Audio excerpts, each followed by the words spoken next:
Secularism అనే పదం వాడే హక్కుందా? వాళ్లకు అంబేద్కర్ను వాడుకునే హక్కుందా? సరే, వాళ్ళు ప్రజలను మోసం చేస్తుండొచ్చు.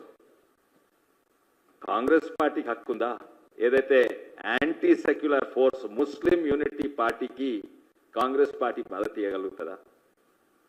టీఆర్ఎస్ బీఆర్ఎస్ పార్టీ సెక్యులర్ అని పదే మాడతారు, వాళ్ళకు హక్కుందా ఆ పదం వాడేది? ఎందుకు ఈ టీఆర్ఎస్ బీఆర్ఎస్ బాబ్ బేటకే పార్టీ ఎందుకు నిలబడతలేదు? ఎంఐఎంకు అసదుద్దీన్కు లొంగిపోయి వాళ్ళకు మద్దతు ఇవ్వాలన్నా, ముస్లిం యూనిటీ పార్టీకి మద్దతు ఇవ్వాలన్నా, ఎప్పుడు కూడా అంబేద్కర్ గారు ఒక మతం యూనిటీ కాదు దేశ యూనిటీ కొరకే మాట్లాడిండు. అది నిజమైన సెక్యులర్ భావజాలం. కాంగ్రెస్ పార్టీ తెలుసు, వాళ్ళు లేనిది వీళ్ళు బతకలేరు, అందుకే వాళ్ళకు లొంగిపోయిండ్రు. కాంగ్రెస్ పార్టీ కూడా అభ్యర్థి పెట్టలేరు. అంటే కాంగ్రెస్ పార్టీకి ఇంకా టీఆర్ఎస్ బీఆర్ఎస్ పార్టీకి ఈ రెండు బీబీపీ పార్టీలకు హక్కు లేదు.